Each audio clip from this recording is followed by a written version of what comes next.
अपने खेतों में काम करता और जो भी कुछ अन्न खाने को मिलता अपने घर पर लेकर आ जाता।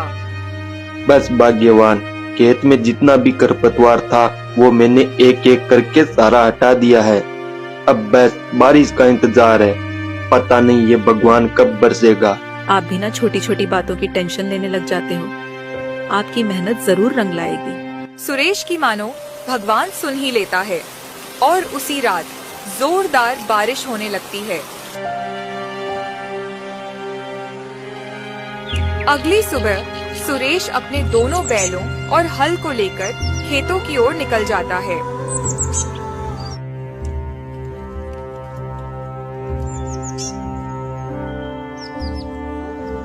अजय सुनिए, दोपहर हो गई है, खाना खा लीजिए। बस पूरे दिन काम काम, कुछ अपना भी ख्याल रखिए। सुरेश दोपहर का खाना खाकर फिर अपने काम पर लग जाता है और शाम होते होते पूरा खेत जोत देता है।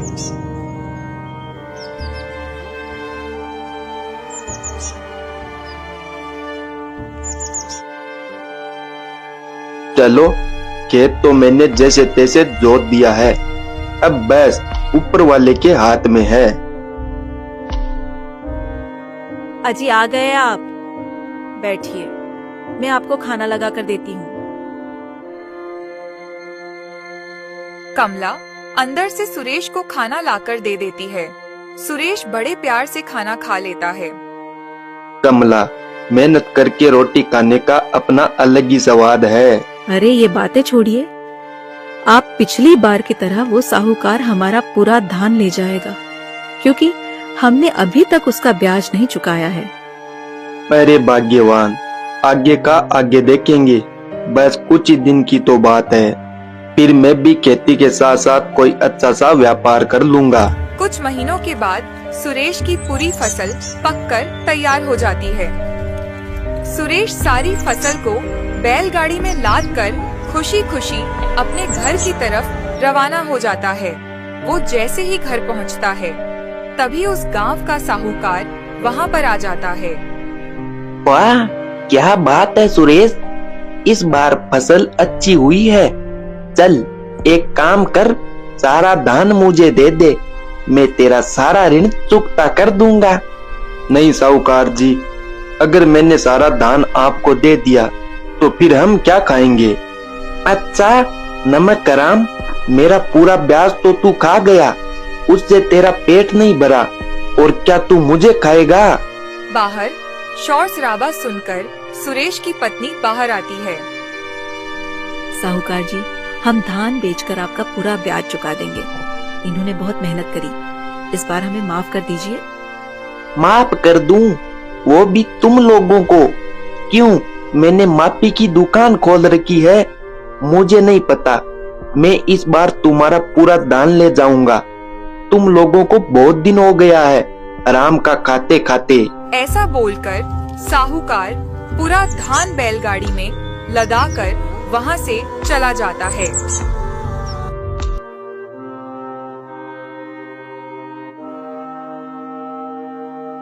मेरे भगवान, ये तूने क्या कर दिया? अब मैं क्या करूंगा? अगर मेरी किस्मत में भूख ही लिखी थी तो इतनी फसल क्यों दी? अजी आप रोइए मत, भगवान के घर देर है, अंधेर नहीं। वो जो भी करते हैं अच्छे के लिए करते हैं। तभी वहाँ से श्यामू काका गुजर रहे थे। वो सुरेश को इस हालत में देखकर वहीं रुक जाते हैं। अरे सुरेश बेटे, क्या हुआ? लगता है मियाँ बीबी में झगड़ा हो गया है। चिंता मत करो, तेरी काकी भी रोज मुझसे झगड़ती है। अरे काका, कोई लड़ाई झगड़ा नहीं हुआ है। ऐसा बोलकर साहूकार वाली सारी बात सुरेश श्यामू काका को बता देता है। अरे सुरेश बेटा, ये तो बहुत बुरा हुआ, पर तू चिंता मत कर, मैं तुझे एक रास्ता बताता हूँ। तू सीधा राजा के पास जा, उनके पास वैसे भी बंजर भूमि पड़ी हुई है, वो तेरी मदद जरूर करेंगे। ऐसा बोलकर श्यामू काका वहाँ से निकल जाते हैं। कुछ ही देर में सुरेश भी राजमहल की ओर निकल जाता है।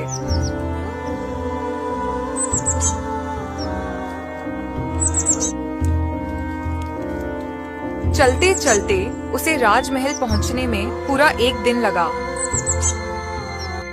अरे कौन हो मुसाफिर? इस राज्य में पहले तो हमने तुम्हें कभी नहीं देखा। महाराज, मैं इस राज्य का एक छोटा सा किसान हूँ। ऐसा बोलकर सुरेश बेचारा वहाँ पर ही रोने लगता है। अरे भाई, रोने से समस्या का समाधान नहीं निकलेगा। तुम खुलकर बताओ, तुम्हारे साथ ऐसा क्या हुआ है जो तुम्हें रोना आ गया? राजा भानु प्रताप की बात सुनकर सुरेश उस नरभक्षी साहूकार की पूरी पोल खोल देता है। हमारे राज्य में प्रजा के साथ ये जुल्म हो रहा है और हमें पता ही नहीं। सेनापतियों, जाओ और उस साहूकार को हमारे सामने हाजिर करो। उसको बहुत दिन हो गए प्रजा का खून चूसते हुए। राजा का आदेश सुनकर सेनापति तुरंत उस साहूकार को पकड़ने के लिए वहाँ से निकल जाते हैं। महाराज, मैं चाहता हूँ आपकी बंजर भूमि पर मैं इस बार खेती करूँ। वाह, ये तो बहुत खुशी की बात है, लेकिन वो भूमि कई सालों से बंजर पड़ी हुई है। मुझे नहीं लगता उसमें फसल अच्छी होगी। महाराज, मैं उसको फसल के योग्य बनाऊंगा। मेहनत देखकर पहाड़ भी अपने घुटने टेक देता है। ये तो बंजर भूमि है। राजा भानु प्रताप सुरेश की बातें सुनकर काफी ज्यादा खुश हुए। ठीक है, तुम मेरी बंजर भूमि पर निर्भय होकर खेती कर सकते हो और तुमसे कुछ नहीं लिया जाएगा। ऐसा समझ लेना, वो खेत तुम्हारा ही है। अगले दिन सेनापतियों ने साहूकार को बंदी बनाकर राजा के सामने पेश कर दिया। आइए आइए साहूकार जी, आपकी हमने बहुत चर्चा सुनी है। लगता है गरीबों का खून पिए बगैर आपका पेट नहीं भरता है। महाराज, मुझे माफ कर दीजिए। मैं सुरेश को सारा धान लौटाने को तैयार हूँ और उसका पूरा ब्याज ही रफा दफा कर दूंगा। नहीं नहीं साहूकार जी, आज आप सुरेश को सब कुछ लौटाने को तैयार हो, फिर आपको आजाद छोड़ दिया जाए तो आप किसी राकेश को परेशान करोगे। वो कहते हैं ना, एक चिंगारी पूरे समाज में आग लगा देती है। सेनापतियों, खड़े खड़े मेरा मुंह क्या देख रहे हो? ले जाओ इस नरभक्षी साहूकार को और बंद कर दो कारावास में। राजा की आज्ञा पाते ही सेनापति साहूकार को वहाँ से ले जाते हैं और गुप्तीय कारावास में डाल देते हैं। अब सुरेश भी राजा की आज्ञा पाते ही राजमहल से निकल गया था।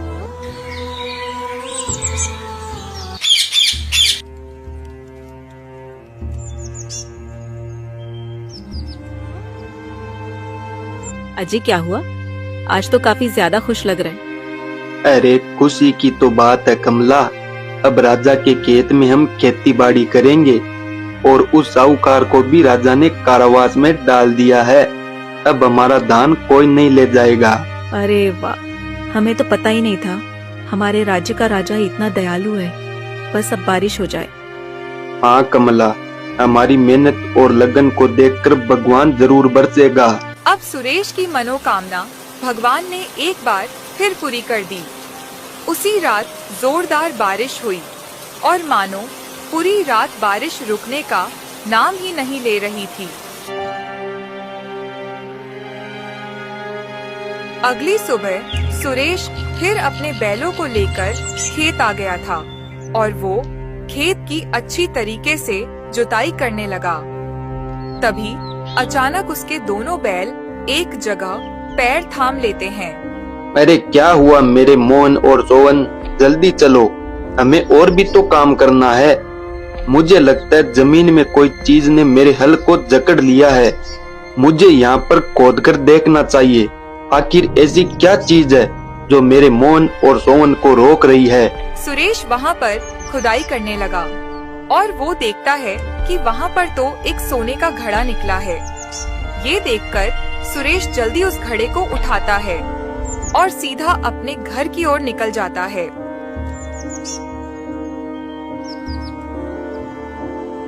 अरे ये क्या? सोने का घड़ा? वाह जी, हमारी तो किस्मत ही बदल गई। नहीं कमला, यह घड़ा राजा के खेत में निकला है। मैं राजा को वापस लौटाने जा रहा हूँ। पहले भी राजा ने हम पर बहुत उपकार किए हैं। हाँ, ये बात मैं मानती हूँ कि राजा ने हम पर उपकार किए हैं। मान लो आपने राजा को ये घड़ा लौटा दिया, फिर राजा आपसे पूछेंगे कि इसके अंदर सिक्के थे, वो कहाँ गए? ऐसा कुछ नहीं होगा कमला, हमारा राजा ऐसा नहीं है। ऐसा बोलकर सुरेश वो सोने वाला घड़ा लेकर राजमहल की ओर रवाना हो गया।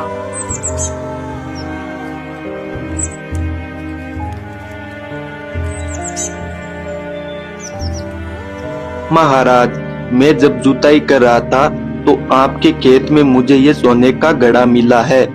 मैं आपकी संपत्ति वापस लौटाने आया हूँ। सुरेश, घड़ा मिला है वो तो ठीक है, लेकिन इसके अंदर कुछ न कुछ तो जरूर निकला होगा। वो कहाँ पर है? नहीं महाराज, ये घड़ा बिल्कुल खाली था और जैसे था वैसा मैं आपको लौटाने आया हूँ। अब सुरेश सोचने लगा कि मेरी पत्नी ने सही कहा था, लेकिन मैं ही मूर्ख था।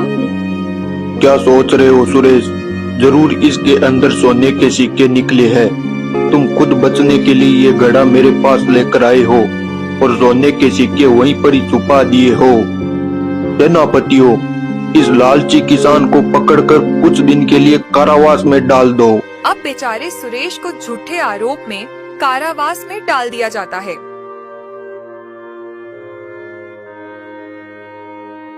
काश मैंने अपनी पत्नी की बात मान ली होती तो आज ये दिन मुझे देखना नहीं पड़ता। ये सब बोलते हुए सुरेश को राजा भी सुन लेता है। उन्होंने किसान से पूछा कि वो ये सब क्यों कह रहा है। तब सुरेश ने राजा को पूरी बात बताई। राजा को अपनी गलती का एहसास हुआ और सुरेश को तुरंत कारावास से बाहर कर दिया। सुरेश, हम तुम्हारी पत्नी से मिलना चाहते हैं। जरूर महाराज, मैं उसे आपके राजमहल लेकर आता हूँ। मुझे जाने की आज्ञा दे। राजा की आज्ञा पाकर सुरेश राजमहल से चला जाता है।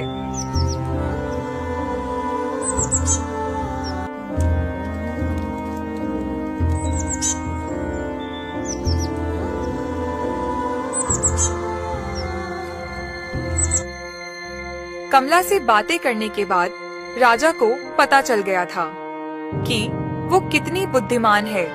किसान की पत्नी को राजा ने खजाने का मंत्री बना दिया था और उन्हें रहने को घर और सभी सुख सुविधाएं दी गईं। किसान को थोड़ा कष्ट जरूर झेलना पड़ा, लेकिन अंत में जीत सच्चाई की हुई।